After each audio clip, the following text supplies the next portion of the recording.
yung sinabi mong nagse-set ka ng event kuya, I mean Mm. paano nag-umpisa yun na nag-decide ka ng parang ikaw na yung mag-o-organize ng mga So, hiking na yun? yung ano, yung mga dati kasi nagdi-DIY lang ako, yung tinatawag DIY lang, hiking lang dati kasi yung ginagawa ko. So ngayon, nung nauso na yung mga page na mga organized event ng mga hiking, no, nag-browse-browse din ako. Tapos sabi ko, parang maganda mag-join dito sa mga ganito. So ginawa ko, nag-join ako. Kinontak ko yung mga organizer ng hiking na yon. Tapos tinanong ko kung ano yung mga gagawin.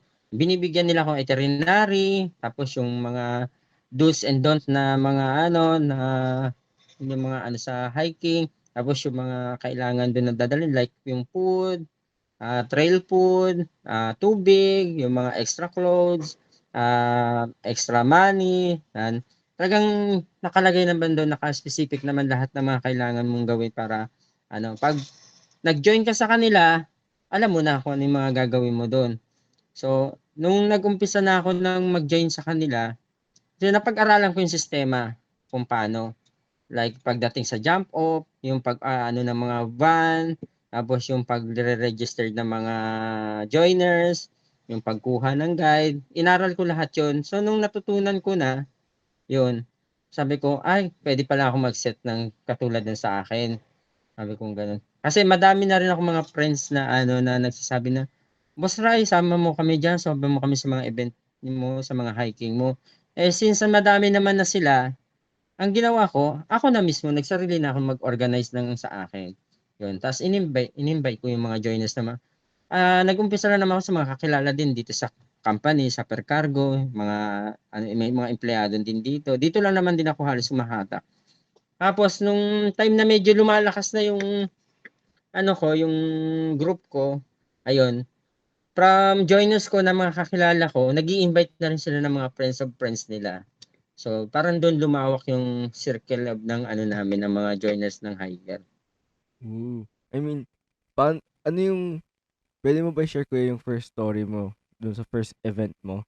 Kung ano yung experience nun or Ang and first saan? event ko is Mount Ulap. Yun ang unang-una talaga na organize ko na ano, way back 2018. Tapos ano yun eh, magmamahal na araw yon.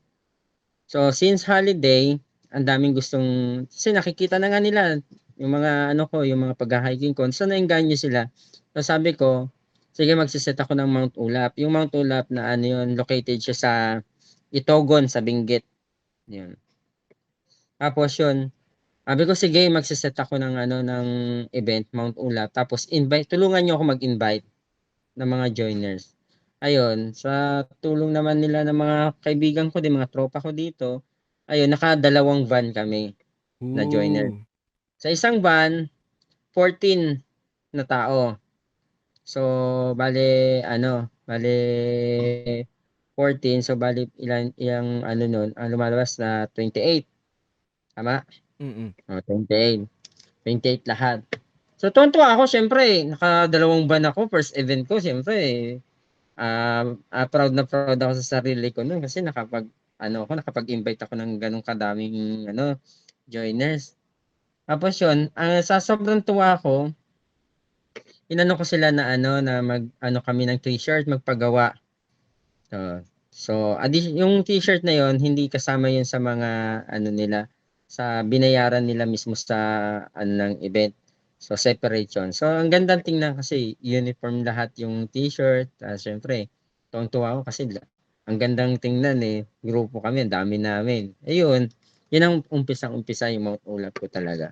Yeah, successful naman siya kasi pero nung time na yun medyo na-stress ako kasi mahal na araw tapos nung time kasi na yun nagkakahulihan ng tinatawag ng mga kolorum na van. Ooh. So bawat probinsya sa kabayan nung time na yun, medyo mahigpit sa checkpoint. Talagang sinisita yung mga van. So syempre kabado kami ang van namin kolorum din.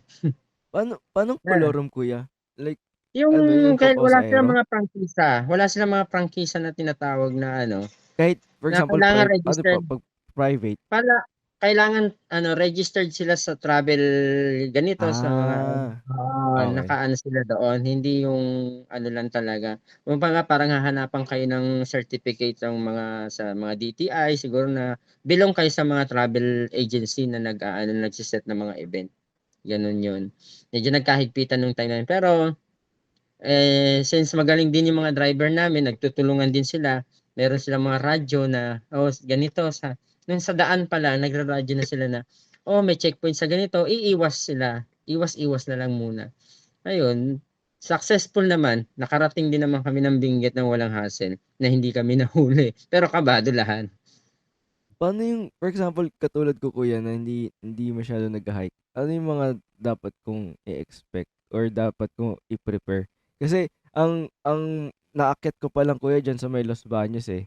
Ay Yung hindi siya sa yung may ano, Makiling, oo, hindi naman siya yung parang sa mga expert na expert talaga pero nagkayayaan lang kami nila Ate Sweet, nila Lordson, yung mga pinsan ko sa Los mm, Baños na umakyat sa Mount Makiling. Tapos hindi kami nakaabot sa pinaka-summit kasi wala na, oo, nagpapaguran na. Kasi tanghali na oo, ata kami halos dun kami sa may mm. gitna pero tanghali na. Mm.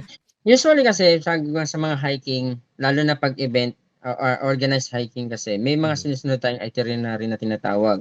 So, since 'pag beginning ka, kailangan talaga number one diyan is yung iaano mo is yung kondisyon ng katawan mo, Hmm. na yung kondisyon ng katawan mo. Pero since minor naman din yung aakyatin mo, siyempre 'pag gano'n normally lalo na 'pag hindi ka naman talaga active sa mga ibang activities like yung mag-running, jogging.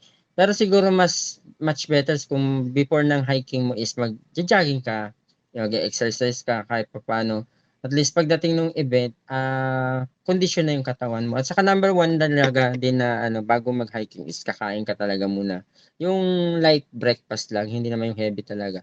Kasi minsan may mga hiker lalo na first timer, minsan na, wala pa sa kalahati ng hiking namumutla na kasi dala na yun ng ano, parang nervyos niya, kung kakayanin niya ba yun, tapos naano na yung katawan niya.